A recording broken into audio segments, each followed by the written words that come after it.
Guess what's back? What's that? Back again. Caitlin Clark. Yes, she is. Tell a friend. Pull it up from the parking lot.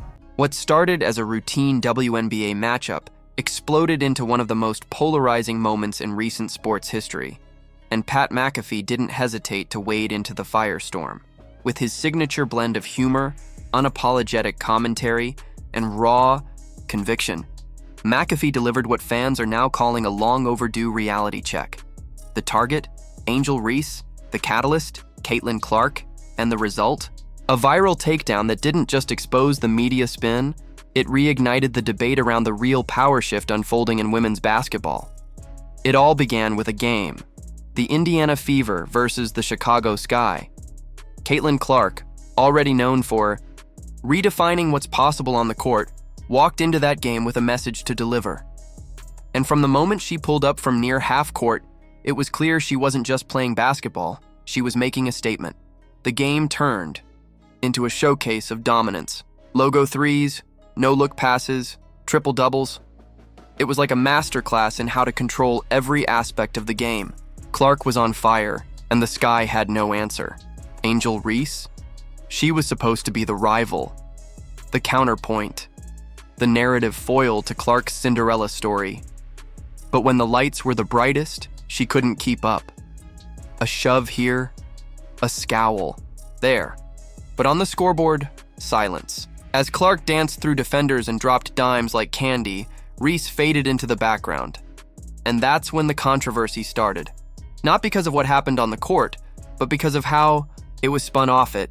The internet pounced on a moment, a foul sequence, a supposed shove, a perceived attitude.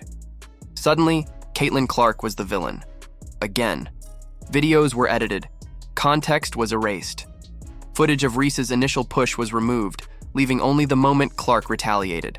The story was clear. Clark's the aggressor, Reese is the victim. It was manufactured outrage, and Pat McAfee wasn't having it. He jumped in, unapologetically dismantling the narrative. They clipped the video, he declared. They cut out the first foul and now Clark's the bad guy, please. What McAfee saw, and what most real fans saw, was a competitive game where emotions ran high and physicality was part of the deal. Nothing more, nothing less. But for a certain segment of media and fandom, that wasn't good enough. There needed to be a villain. And once again, Clark was cast in the role. McAfee, true to form, didn't mince words. He called out the double standards, the lazy hot takes, the pundits who can't seem to acknowledge the obvious. Caitlin Clark is not just good, she's generational. And that makes people uncomfortable. This is the golden goose, McAfee said. She's selling tickets, breaking records, and making teams switch arenas just to hold the crowds she draws. What more do you want? He wasn't just praising her stats, he was acknowledging her impact. The kind of impact you don't see often. The kind that rewrites history books and forces institutions to evolve, and the numbers back him up. Clark became the fastest player in WNBA history to notch 9 20-point 10-assist games, doing it in just 41 appearances. Compare that to Diana Taurasi, who needed over 560 games to hit the same milestone. Or Sue Bird, or Courtney Vandersloot. These aren't just wins on the court. They're evidence of a player changing the very architecture of the league in real time. Meanwhile, Reese is still searching for her rhythm. McAfee didn't mock her skills. In fact, he gave credit where it was due. Rebounding, physicality, presence. In the paint, Reese has tools. But when the media keeps trying to elevate her to Clark's level, the contrast becomes stark. And the truth? Uncomfortable. Especially for those trying to force parity where there simply isn't any. Yet, McAfee called out the media's thirst for drama. Every time Caitlin Clark steps on the floor, the conversation gets hijacked, he said. We're not talking about her game. We're talking about side eyes and fouls and TikTok reactions. And it's true. Instead of marveling at her playmaking, fans are being fed a never-ending cycle of micro-controversies designed to distract and divide.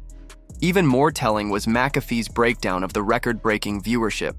The Fever versus Sky game pulled in 2.7 million viewers, peaking at 3.1 million. That's not just a good number, that's historic. The most watched WNBA game of all time. And the league knows exactly why. It's Clark, McAfee said. That's the reason. And yet, critics still hesitate to give her credit. Instead, they minimize. It's just hype. It's the media. It's race. And while some are quick to shout those lines, they conveniently ignore the context, the consistency, and the sheer volume of fans lining up to see her play. She's not a creation. She's a revolution. McAfee's rant also tackled the hypocrisy of those who praised physical play in men's basketball while clutching pearls when Clark stands her ground. If LeBron took a hit and walked away, he's a warrior, he said. But when Clark does it, suddenly it's problematic. The inconsistency is glaring, and fans see it. He even addressed Reese's attempts to frame the rivalry as personal, suggesting she felt targeted. But McAfee's response was clear. This isn't personal, it's basketball. And Clark? She's not playing for clicks or likes. She's playing to win, every night, against every opponent. And while she takes elbows, jeers, and online hate in stride, she never strays from the mission. The media may be busy choosing sides, but Clark isn't playing that game. She plays the actual game, and that's why she's winning. McAfee praised her poise, her leadership, the way she elevates not just her teammates, but the league itself. She's got little girls packing arenas, wearing her jersey, dreaming big, he said. That's bigger than basketball. And he's right. Even the WNBA front office has noticed. With 41 of the Indiana Fever's 44 games now nationally televised, more than the Lakers, more than the Pacers, it's undeniable that Clark is the league's biggest draw.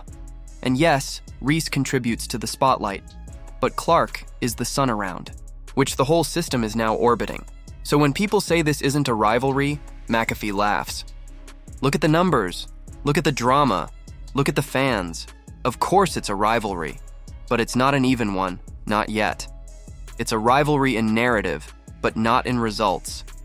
And that's what frustrates critics. They want it to be something it's not. They want parity before it's earned. And Clark, with every no-look pass in Logo 3, keeps reminding them why that's not how greatness works. The reaction to McAfee's segment was immediate. Social media exploded with support. Fans dropped "CC is the GOAT" all over the comment sections. Podcasters, bloggers, even rival fan bases admitted he was right. The smoke was real, and so was the truth. Because in the end, McAfee didn't attack Angel Reese. He just told the truth about Caitlin Clark, a truth the media has been dancing around for months. A truth backed by stats, sellouts, and millions of eyeballs glued to every game she plays. Angel Reese is a talented player. She has a role in the story. But right now, Clark is the story, the force, the shift, the phenomenon. And no amount of edited clips, think pieces, or Twitter outrage is going to change that.